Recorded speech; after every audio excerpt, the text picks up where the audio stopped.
오늘은 요한계시록 강의 48번째 시간으로 음녀 바벨론의 멸망이라는 제목으로 하나님 말씀을 상고하고자 합니다.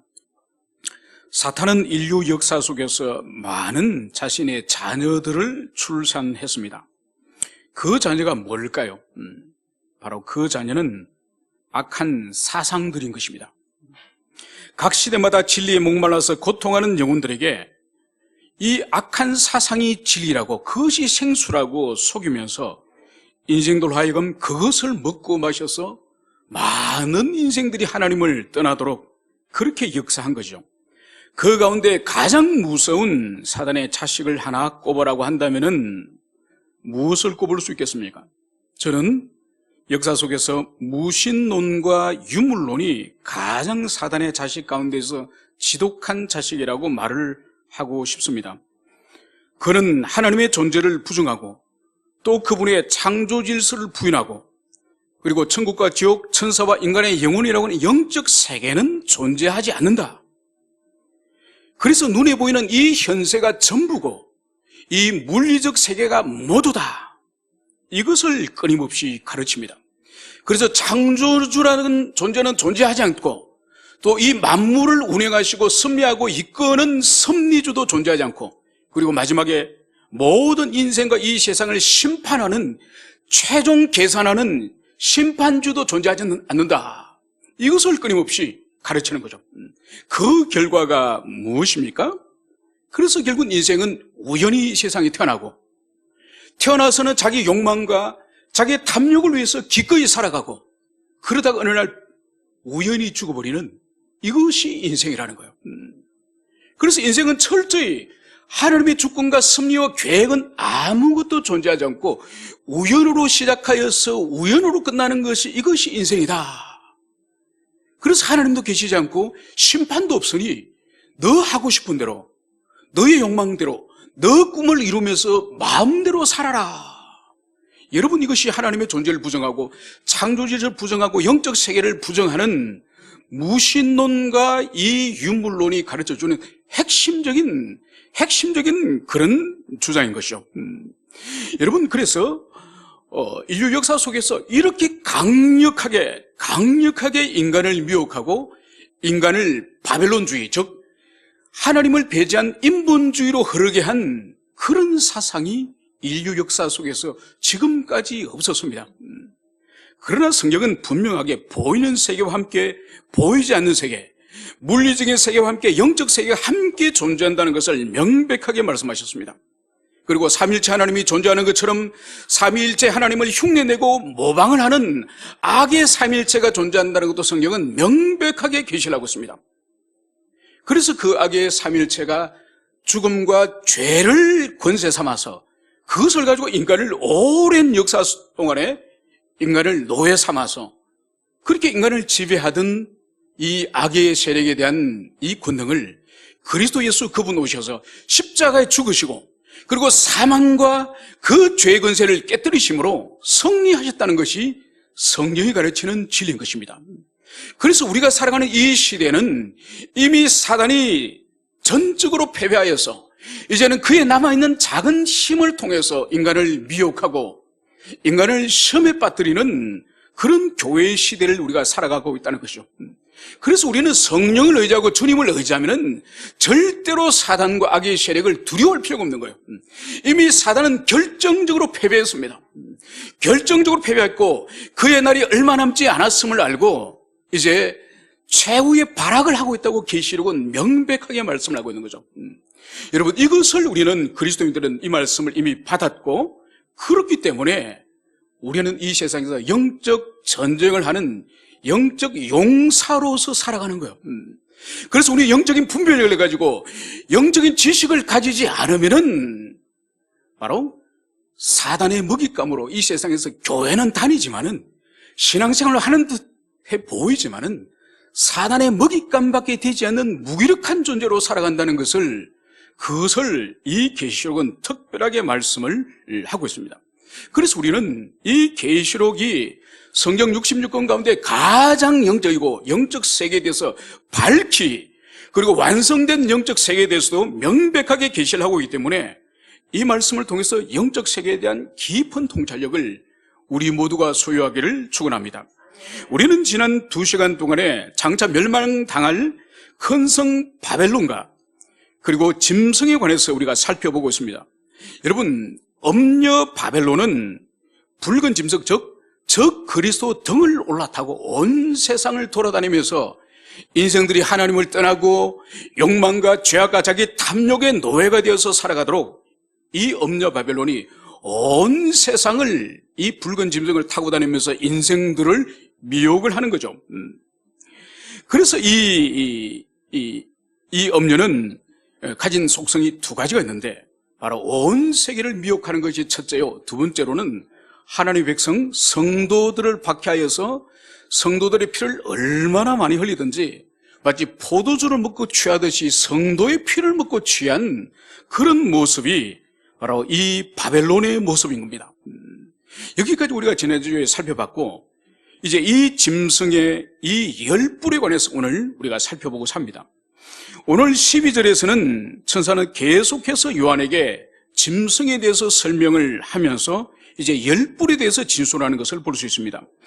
열뿔은 열왕이니 아직 나라를 얻지 못하였으나 다만 짐승과 더불어 임금처럼 한동안 권세를 받으리라. 여러분, 천사는 이 짐승의 열뿔에 대한 해석을 열왕이라고 해석을 하고 있습니다. 여러분, 열과 이 왕에 대한 이 개념은 우리가 이미 알고 있습니다. 여러분, 열뿔, 열왕, 그러니까 이 구약 성경에서 이 뿔이 가지고 있는 제단에도 이 제단 네모퉁이에 뿔이 달려 있지 않습니까? 이 구약 성경에서 이 뿔이라는 것은 권세와 능력을 상징합니다. 그리고 이 뿔이 하나의 뿔이 아니라 10개의 뿔을 가진 짐승이에요. 그래서 이 열의 의미는 그러니까 사의 의미가 이 지상의 동서남북, 이 지상의 삼남한상에 상징하는 의미라고 한다면 이 열도 그런 의미를 가지고 있습니다. 그리고 이 열은 왕적 통치, 절대적인 권능을 상징하는 수가 또 이 10이에요. 그래서 열뿔을 가진 이 열왕의 존재는 바로 절대적인 권력을 가진 이 지상의 이 악의 세력을 상징하는 것입니다. 그러니까 이 종말에 이 절대 권력화된 그런 악의 세력이 도래할 것임을 그것을 보여주는 거죠. 여러분, 인류가 긴 역사를 흐르면서 신자든 불신자든 인류가 도달한 인간관이 어떤 인간관인지 아십니까? 인간은 신뢰할 수 없는 부패하였고 타락한 신뢰할 수 없는 존재가 바로 우리 인간이라는 개념입니다. 그래서 인간이 이 보편정부, 세속정부를 다스린 방식이 바로 뭔고 하니까 이 왕권을 가졌던 시대가 약 인류 역사 속에서 한 2000년 가까이 20세기 초까지 왕국들이 되게 많았습니다. 그런데 이래서는 안 되겠다. 권력은 한 사람에게 집중되어서는 안 되겠다. 그러면서 권력을 분립하지 않았습니까?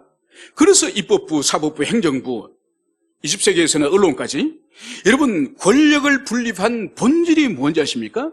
바로 인간은 신뢰할 수 없다. 한 인간에게 권력이 집중되면 반드시 타락하고 부패하고 절대화된 권력은 반드시 짐승이 된다. 그래서 인간을 짓밟고 생명을 유린하고 인권을 존중히 여기지 않는 무자비한 그런 정권이 되기 때문에 반드시 이 권력이라는 것은 쪼개고 나누는 것이 이것이 문명국가다, 문명사회다. 여러분, 이것이 인류 역사의 그 장구한 세월을 거쳐서 20세기에 와서 비로소 제도화된 거예요. 그래서 지금도 권력이 분립되지 않고 권력이 통합되어지는 방향에는 이미 통합되어진 국가는 반드시 절대 권력입니다. 반드시 인간을 억압하고 인간의 생명과 인간의 권리와 인간의 존재를 짓밟는 그런 국가가 되는 거죠. 그래서 오늘 이 열뿔의 존재도 마찬가지입니다. 이 지상에 절대 권력화된 짐승과 같은 그런 국가가 탄생할 것임을 그것을 여기서 보여주고 있습니다. 그러면서 다만 짐승과 더불어 임금처럼 한동안 권세를 받으리라. 여러분, 이 열뿔, 이 열왕의 존재가 오늘 성경이 말씀하고 있는 것은 다만 짐승과 더불어 이 열왕이 독자적으로 어떤 권력을 행사하고 독자적으로 통치권을 발휘하는 것이 아니라 짐승과 더불어 바로 적그리스도 세력, 이 짐승으로부터 끊임없이 어떤 영향력을 받고 끊임없는 지지를 받고 후원을 받는 그런 절대 권력이라는 그것을 여기서 보여주고 있습니다. 그리고 그 권세도 한동안 권세를 받으리라. 이 열불이 가지고 있는 이 절대 권력이 장구하게 계속적으로 교회를 박해하고 계속적으로 사람을 짓누르는 그런 세력이 아니라 한동안 하나님이 지정해 주시는 짧은 시간 안에 그 통치권을 행사할 수 있는 그런 짧은 시간만 허락되었다. 여러분, 이것은 이 초대교회 성도들에게는 얼마나 기쁜 소식입니까? 이 포갑의 세력, 이 짐승의 세력, 이 열불의 세력이 장구한 시간 동안에 교회를 박해하는 것이 아니라 짧은 정해진 시간 동안에 이 권세를 받아서 통치하기 때문에 이것은 성도에게 위로가 아닐 수 없습니다. 그러면서 오늘 17장 13절에서는 이 열왕들에 대해서 이렇게 기록을 하고 있습니다. 그들이 한 뜻을 가지고 자기의 권세와 능력을 짐승에게 주더라.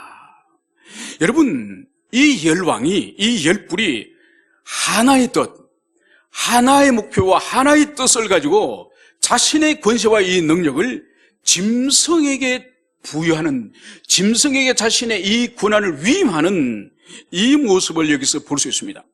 그러니까 이 열왕 가운데 한 왕도 예외됨 없이 모든 10명의 왕 모두가 자신에게 부여된 이 권세와 능력을 이 짐승에게 다 권세를 몰아주는, 집중해주는 이런 것을 여기서 볼 수 있습니다. 그래서 이 짐승을 중심으로 해서 이 열왕이 아주 일사불란하게 조직적으로 그렇게 집중되는 이것은 이제 앞으로 진행되어지겠지만은 바로 어린 양과의 전쟁, 아마겟돈 전쟁을 위한 준비라는 것을 우리는 알 수 있습니다. 여러분, 원래 바벨탑, 이 바벨론의 정신이 뭔가요? 이 바벨론의 정신이 하나가 되는 거예요.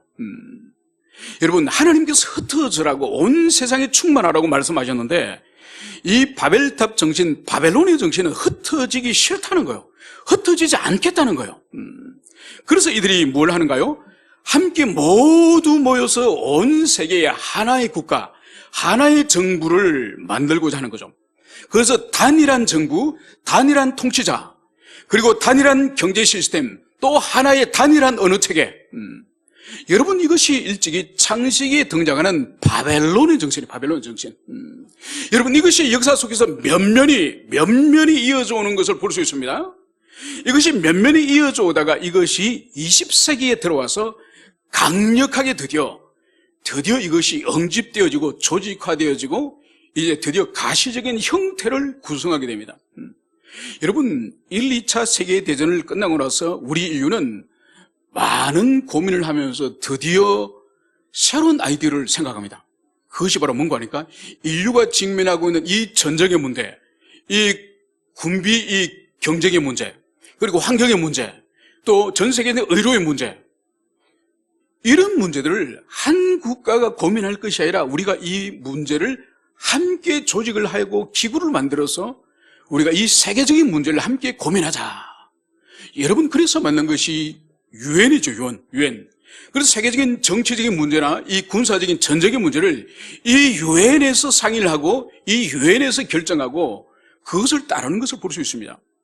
여러분, 그리고 이 보건과 의료의 문제, 한 지역에 있는 그런 전염병이나 그런 질병이 아니라 이제는 온 세계적으로 질병이 확산되는 이런 조짐을 보았기 때문에 WHO, 세계보건기구 같은 이런 전 세계적인 기구를 만들어서 전 세계 질병의 문제를 이제는 시스템하고 그것을 조정하는 그런 역할을 합니다.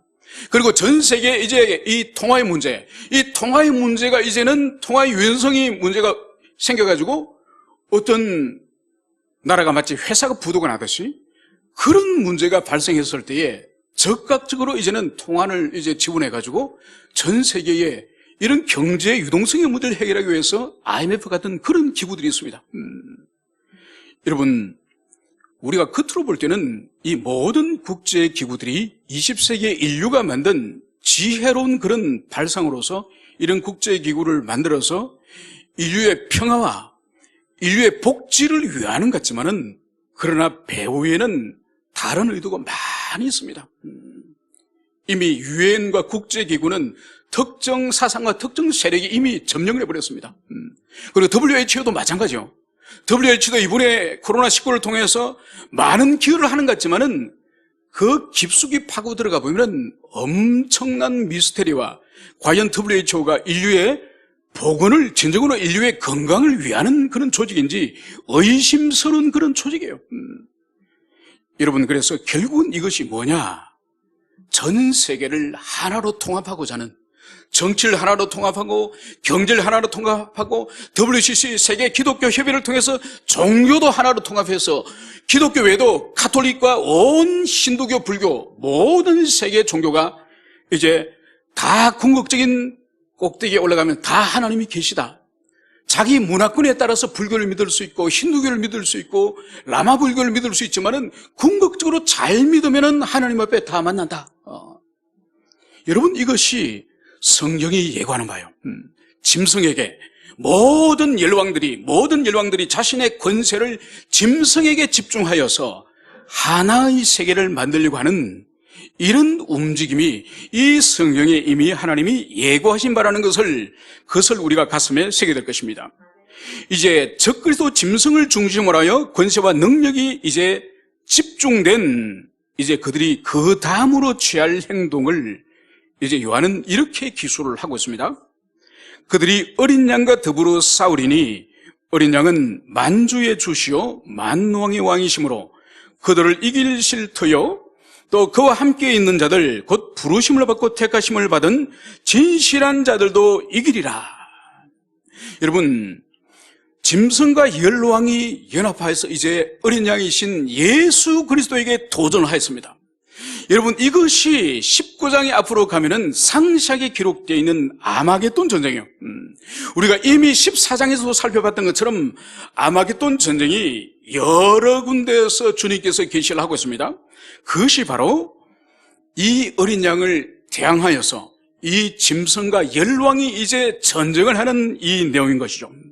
그런데 그 결과를 오늘 요한은 명쾌하게 오늘 그것을 말씀하고 있으니 어린 양은 만주의 주시오 만왕의 왕이시므로 그들을 이기실 터요. 그들 어린 양이신 우리 주님이 승리하신다, 이기신다고 말씀하시는 거예요. 그러면 왜 이른가? 왜 이기는가? 바로 어린 양은 만주의 주시오 만왕의 왕이시므로 이기신다는 거예요. 여러분, 그러면 만주의 주 만왕의 왕이라고 하는 이 의미가 무슨 의미일까요? 여러분, 이 의미는 이것은 세상에서 가장 위대하신 왕이요 가장 위대하신 주님, 이런 의미예요. 여러분, 1961년도 지금부터 60년 전이죠, 딱 그죠? 60년 전에 할리우드에서 영화를 하나 만들었어요. 그러니까 요즘 이제 기억나시는 분은 아마 기억나실 겁니다. 왕중왕이라고, King of Kings, 왕중왕이라고. 그러니까 거기에 예수님의 산상수훈을 비롯하여서 주님의 사역을 중심으로 하여서 그 영화가 아주 장대하게, 지금부터 60년 전에 만들어진 칼라 영화인데도 엄청난 큰 스케일로 만들어졌습니다. 저는 그 영화를 처음 보면서 왕중왕이다, 왜 예수님을 왕중왕이라 그럴까? 되게 혼란스러웠습니다. 그러니까 그 당시에 왕중왕은 사실 로마 황제만을 향해서 부르는稱호가 왕중왕이요 만주의 주, 이것이 로마 황제. 그러니까 로마는 아프리카와 아시아와 유럽을 잇는 이 엄청난 대륙을 군대를 보내서 정복하여서 제국을 이루고 있지 않습니까? 그래서 수많은 분봉왕들, 수많은 장군들, 그런 사람들 위에 이 황제가 존재하는 것이죠. 그래서 로마 황제, 오직 로마 황제 한 사람을 만왕의 왕이요 만주의 주라고 그 시대에 이 요한의 시대에 부르고 있는 거예요. 그런데 오늘 요한은 우리 주님을 향해서 로마 황제를 부르는 그 칭호를 만주의 주, 만왕의 왕이라고 부른 거예요. 여러분, 그래서 초대교회 때 우리 그리스도인들이 로마 당국에 붙잡혀서 죽임을 당했지 않습니까? 그때 재판을 받을 때에 사형 선고를 받는 죄목이 뭔지 아십니까? 우리 그리스도인들은 무신론의 죄를 받는 거예요. 우리는 무신론자로서 사형을 언도받고 불태움을 당하고 사자밥이 되는 거예요. 여러분, 로마 시대 때 사람들에게 있어서는, 그 시민들에게 있어서는 로마 황제가 신이에요. 황제가 신인데 그리스도인은 황제를 인간으로 받아들였다는 거지 않습니까? 만왕의 왕이고 만주의 주는 예수 그리스도 어린 양 한 분밖에 없는데, 그러니까 이 로마 당국에서 볼 때는 이 기독교인들은 이 불신자예요. 무신론자예요. 그래서 우리는 무신론의 혐의로 우리는 사자밥이 되고 죽임을 당한 것이요. 여러분, 만왕의 왕이시고 만주의 주 이 표현은 일찍이 구약 성경 가운데서도 이런 호칭을 찾아볼 수 있습니다. 신명기 10장 17절에서는 이렇게 말씀을 하고 있습니다. 너희 하나님 여호와는 신의 신이시며 주의 주시오. 여호와 하나님은 신 가운데의 신이시고 주 가운데의 주시다. 그리고 다니엘서 2장 47절에서 이제 바벨론의 느부갓네살 왕은 이런 고백을, 다니엘과 온 자신의 이 신하들 앞에서 이런 고백을 이 느부갓네살 왕은 합니다. 너희 하나님은 참으로 모든 신의 신이요 모든 왕의 주제시로다. 이방의 왕이 여호와 하나님을 향해서 바로 다니엘, 너의 신은 이 세상의 모든 신 가운데의 신이고 또 모든 왕 가운데 주제자, 통치자시다. 여러분, 그런데 구약의 여호와를 호칭하는 이 호칭을 오늘 어린 양 예수 그리스도를 향해서 왕중왕이요 만주의 주다, 이것을 지금 부르고 있는 거예요. 그러니까 구약의 여호와를 향해서 부르는 그 부름이, 호칭이 그대로 어린 양이신 예수님을 향해서 오늘 사용되어지고 있다는 것을 볼 수 있는 거예요. 여러분, 이것은 무엇을 의미하는 거죠?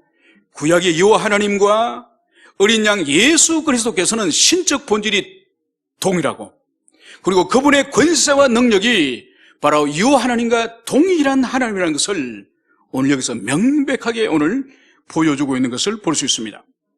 그러므로 이 짐승과 열왕은 여호와 하나님과 동격이신 이 어린 양과 싸워서 이길 수가 있겠습니까? 그분은 창조주시고 그분 하나님이신데 이 피조물에 하찮은 이 존재들이 서로 연합하고 힘을 모은다고 하여서 창조주 하나님, 어린 양 성자 그리스도 예수를 싸워서 이길 수 있겠습니까? 그래서 오늘 전쟁에서 패배할 수밖에 없다는 것을 오늘 그것을 말씀을 하고 있습니다.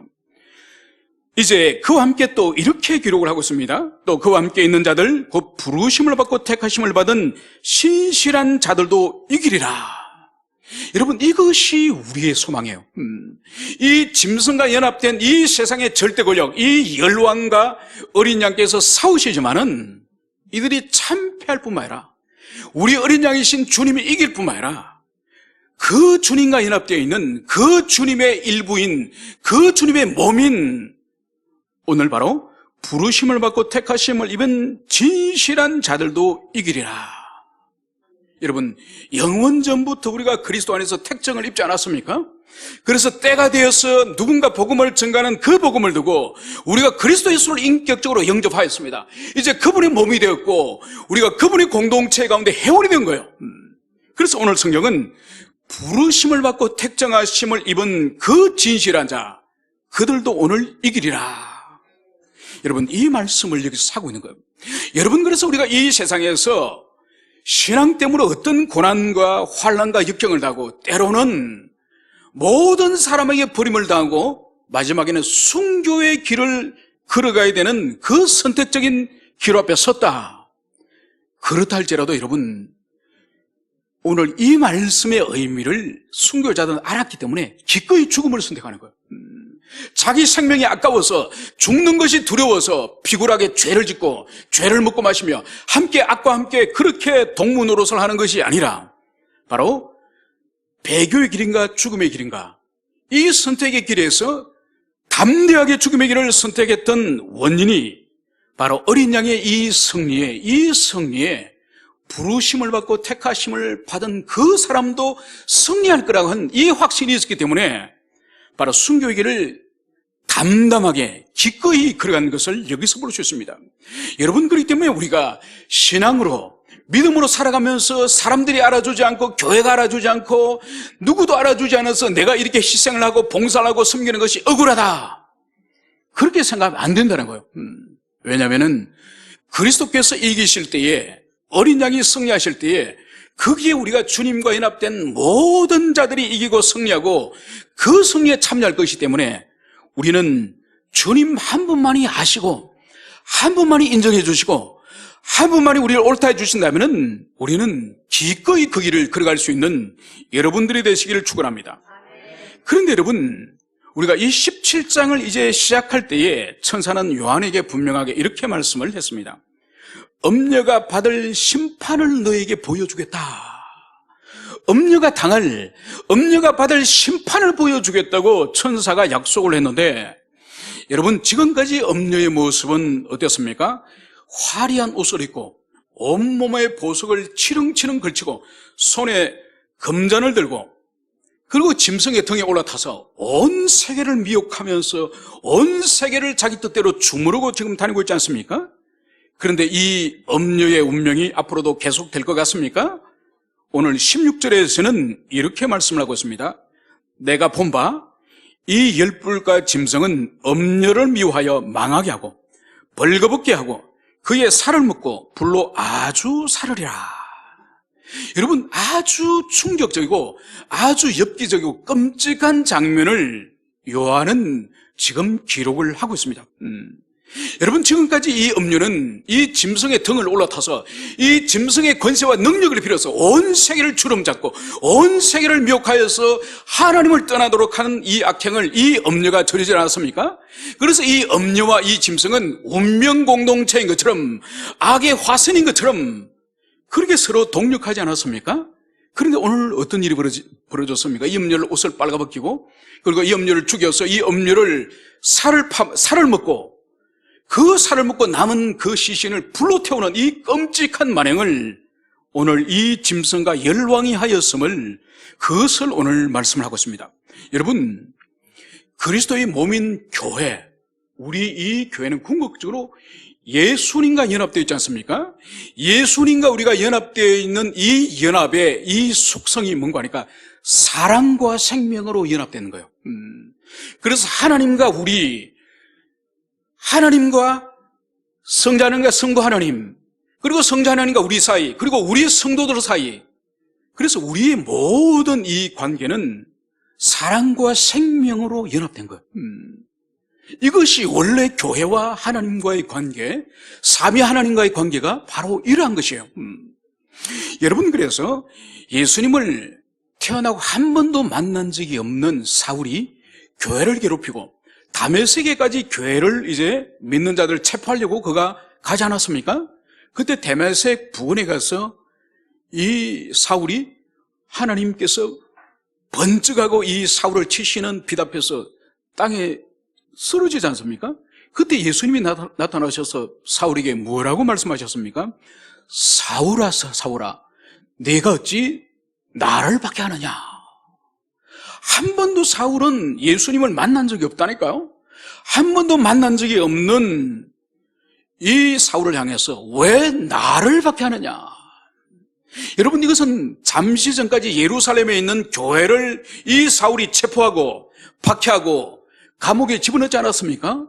예수님은 당신의 백성들, 당신의 자녀들, 당신의 몸인 교회를 박해하는 것을 당신 자신을 박해하는 거로 주님은 그렇게 말씀하시는 거죠. 여러분, 예수님은 마태복음 18장 6절에서 이렇게 말씀하십니다.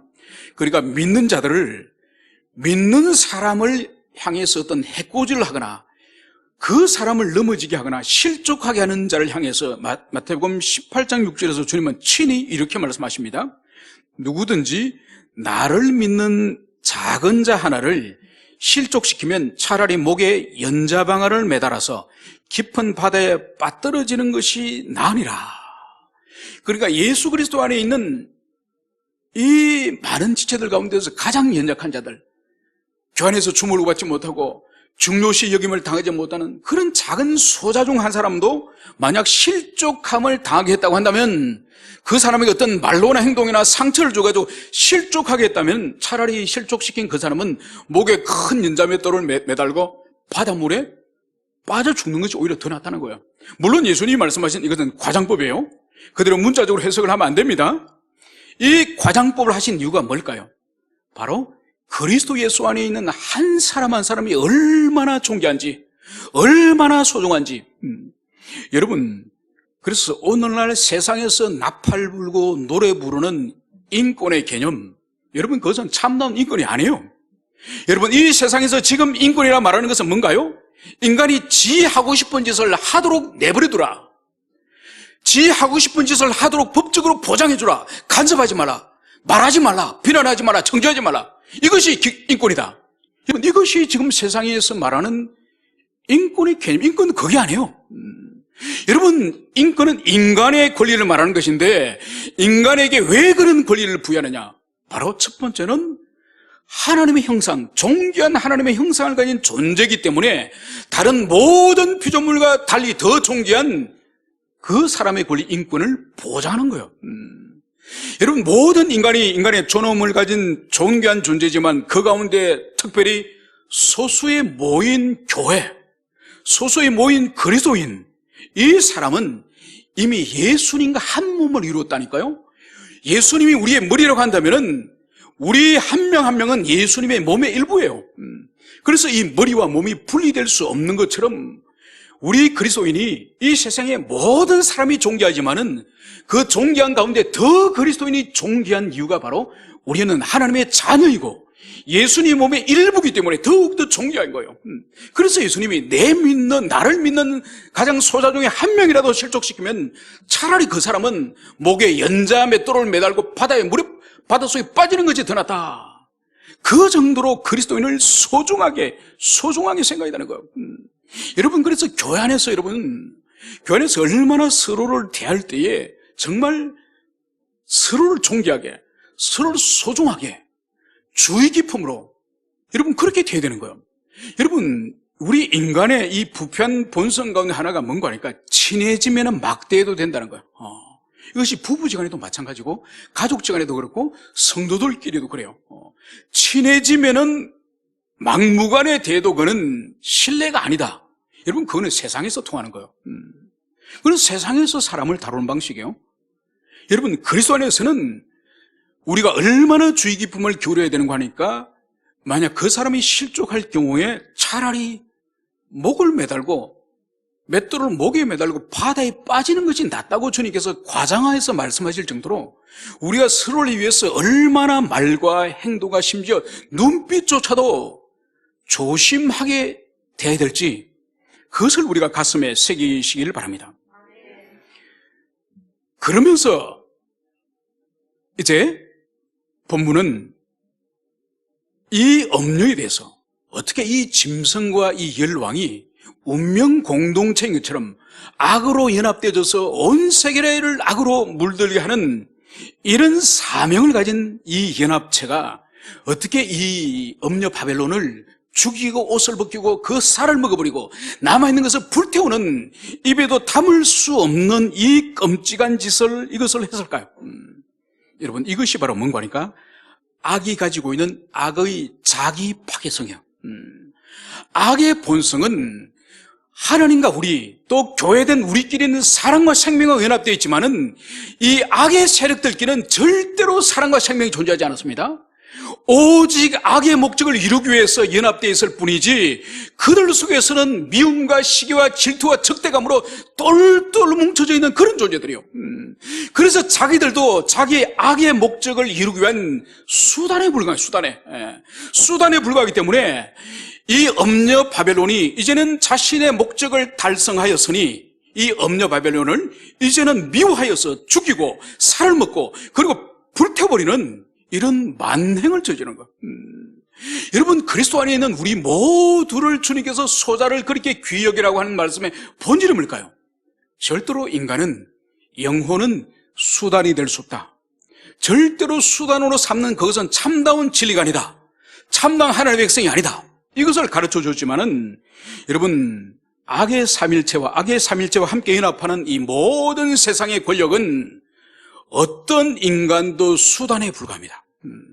어떤 인간도 자기의 그 목적, 조직의 목적, 그 거대한 조직의 목적에 부여되는 동안은 협력하고 동력하지만은 그것이 끝나면은 무자비한 그런 숙청과 살해의 모습을 볼 수 있는 거죠. 여러분, 이것은 역사 속에서도 목적을 성취하는데 수단에 불과하다는 것은 역사 속에서도 우리가 많은 증거를 가지고 있습니다.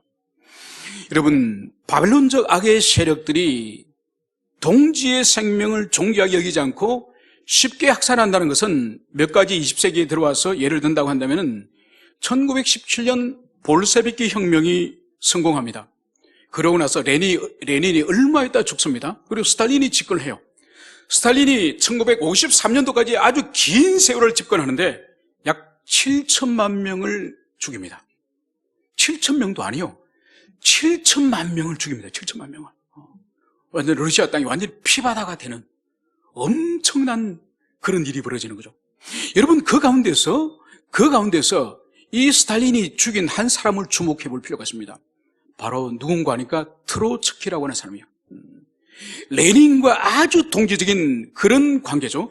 레닌도 유태인이고 이 트로츠키도 유태인이고 이 러시아 볼셰비키 혁명을 성공시킨 두 쌍두마차가 이 레닌과 트로츠키예요. 이 트로츠키를 멕시코까지 따라가서 이 쇠망치로 머리를 쪼개가지고 죽입니다. 평생을 동지였던 그 트로츠키를 죽이는 거죠. 여러분, 1949년도에 중국이 대륙이 공산화되지 않습니까? 그러고 나서 세월이 지나고 나서 문화 대혁명이 일어나서 이제 중국 전체를 한번 부르조라든지 이 지식인들이라든지 이 공산주의 혁명에 이 저항하는 세력들을 숙청한다 그래서 약 3, 4천만 명을 죽였습니다. 3, 4천 명도 아니고 3, 4천만 명을 피해 숙청을 합니다. 여러분, 우리가 아는 우리 머리 위에 있는 이 북한은 1956년도 가면 8월 종파 사건이라고 했습니다. 8월 종파 사건. 이 사건이 뭐냐? 북한의 김일성이 권력을 자기에게 계속 집중하니 지금까지 곁에서 지켜보고 있던 이 북한 이 건국의 주체 세력 가운데에서 연안파라든지 이 소련파라든지 이 공산주의 이 핵심 이 세력들이 김일성이 단번에 숙청하는 사건이 여기서 등장합니다. 그 가운데 가장 유명한 사람들이 김원봉이라든지 김두봉이라든지 우리가 잘 아는 북한의 2인자 박헌영. 여러분, 아주 무자비하게 죽입니다. 아주 무자비하게. 여러분, 그래서 볼 수 있는 것이 이 짐승이 자신의 동력자였던 이 바벨론, 엄녀 바벨론을 끔찍하게 죽이고 불태우는 이 모습이 그 악의 세력들 가운데서도 면면이 흐르는 거예요. 동지라는 것은 없는 거예요. 필요할 때 같이 그 힘을 빌어서 사용하지만은 영원히 사랑과 생명을 연합되어지는 하나님의 자녀들, 교회가 가지고 있는 이 속성은 그들은 없는 거예요. 적대감을 가지고 그리고 그들을 향해서 때가 되면은 반드시 제거하고자 하는 이 악으로 똘똘 뭉쳐져 있는 이 속성이 바로 짐승과 열왕의 속성이라는 것을 우리는 가슴에 새게 됩니다. 여러분, 소설가 김원일 선생이 환멸을 찾아서라고 하는 소설이 있습니다. 장편 소설인데 이 소설에 이런 이야기가 있습니다. 일제시대 때 경상북도 어느 지방에 아주 그 동네에 수재 청년이 있었는데 공부를 워낙 잘해가지고 동경제대 법대를 갔습니다. 그러니까 귀국을 해가지고 이 사람이 뭘 하느냐, 남노당에 들어가요. 그래, 그 당시에 일제시대 때 많은 사람들이, 엘리트들이 공산주의, 사회주의 사상을 접하지 않습니까? 그래서 남노당에 들어가서 이 투쟁을 하다가 이 사람이 쫓겨서 북으로 올라가요. 북으로 올라가서 이 사람이 남쪽의 지리를 워낙 잘하니까 난파 간첩의 교관을 해. 그러면서 박헌영이, 이 부수상이었던 박헌영이 숙청되지 않습니까? 숙청되면서 이 남노당 계열들이 다 숙청됩니다. 그래서 이 사람이 결국은 암이 걸려가지고, 숙청대가 암이 걸려가지고 이제 암 요양소 가서 이제 있습니다. 그때 자기 하나의 피부치 아들이, 아버지 토대가 남한 출신이니까 토대가 안 좋은 가운데서도 대학을 들어가서 화학을 전공하는 거예요. 그러니까 이 아들은 평생에 아버지의 출생 성분 때문에 출세하지 못하고 겨우겨우 하다가 북한의 핵 개발과 관련되는 그 연구소에 취직을 합니다. 그래서 어느 날 이 아들이 아버지를 찾아와요. 그래서 아버지를 찾아와서 하는 말이 뭔가 하니까, 아버지, 나는 아버지 때문에 손해본 게 너무 많습니다. 나는 공부도 잘하고 출세할 기회도 많았는데 아버지의 토대 때문에, 아버지 출생 성분이 남한 때문에. 그러니까 아버지가 할 말이 없는 거죠. 그러면서 아들이 마지막으로 한 가지를 부탁합니다. 아버지, 아들을 위해서 해줄 수 있는 것이 하나가 있긴 합니다. 그게 뭐냐? 아버지는 이제 암이 걸렸으니 얼마 살지 못할 몸이니, 어차피 죽을 몸이니 지금 공화국에서는 핵을 개발하고 있습니다. 그런데 이 피폭에 대해서 효능이 어느 정도 되는지를 잘 모르기 때문에 죽은 시체를 말고 살아있는 사람을 이 피폭 현장에 집어넣어서 실험을 하려고 합니다. 사람을 구하려고 합니다. 아버지는 이미 사형선고를 받았고 곧 죽을 몸이니 이 아들의 출세를 위해서 아버지 한번 생각해 보십시오. 그러고 떠납니다. 아들이 떠나는 거예요. 여기서 결론이 내리는 거예요. 아버지의 마음과 아들의 마음이 그대로 드러나는 거죠. 아들은 아버지 생명말도 자기 출세의 수단으로 사용했다고 한다면 며칠 후에 아버지는 기꺼이 그 실험장으로 기꺼이 출두하면서 그 소설은 끝이 납니다. 여러분, 이것이 짐승과 그 바벨론 세력이 가지고 있는, 이 악의 세력들의 이 자기 파괴성이 여러분, 이 세상 처음 시작하면서부터 계속 되어졌던 이 악의 이 자기 모순, 자기 파괴성이 지금도 면면하게 흐르고 있는 거예요. 여러분, 그래서 우리는 이 세상이 짐승이 지배하지 못하는, 짐승이 권력이 집중되고 절대화되는 이런 세상을 우리 그리스도인이 용납해서는 안 되는 이유가 바로 이거예요. 하나님의 형상이 물질로 떨어지고 하나님의 형상이 실험의 테스트가 되는, 여러분, 이런 일이 벌어지는 거예요. 여러분, 일본은 일제치하 군국주의 시절에 중국인과 조선 사람을 잡아서 마루타로 실험을 했습니다. 여러분, 북한은 지금도 중국이나 외국인이 아니라 자기 인민을 생체 실험을 하고 핵실험을 하고, 그리고 세균 실험의 대상을 자기 인민으로 삼는 거예요. 그 공산주의를 지지하고 후원했던 그런 인민을, 여러분, 이것이 바로 뭔가 하니까 악의 자기 파괴성, 자기 모순. 이제 말씀을 정리하고자 합니다. 이제 천사는 이 음녀의 멸망의 의미를 이렇게 설명합니다. 이는 하나님이 자기 뜻대로 할 마음을 그들에게 주사 한 뜻을 이루게 하시고 그들의 나라를 그 짐승에게 주게 하시되 하나님의 말씀이 응하기까지 하심이라. 여러분, 한글 성경에서는 번역하고 있지 않지만 가르, 왜냐하면 이 원인과 결과를 연결하는 이 접속사가 여기에 생략되었습니다. 짐승이 음녀를 미워하여 망하게 하고 벌거벗게 하고 살을 먹고 불을 태우는 이것은 바로 하나님께서 이 짐승과 열왕들에게 그러한 마음을 허용하시기 때문이다. 허용적 작정, 악에 대한 허용적 작정을 여기서 볼 수 있는 것입니다. 여러분, 그래서 악의 세력을 하나님이 심판하시고 하나님이 처리하는 방식을 여기서 보여주는 거죠.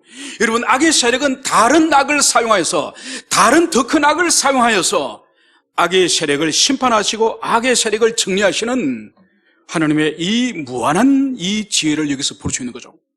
그래서 하나님께서는 악의 세력조차도 하나님의 당신의 목적을 위하여서 사용되어지는, 그래서 이 사단의 세력은 하나님과 상관없는 독립적으로 존재하는 것이 아니라 하나님의 섭리와 하나님의 주권 안에서 움직이는 바로 하나님의 권세 아래 종속되어 있다는 이것을 오늘 여기서 볼 수 있습니다.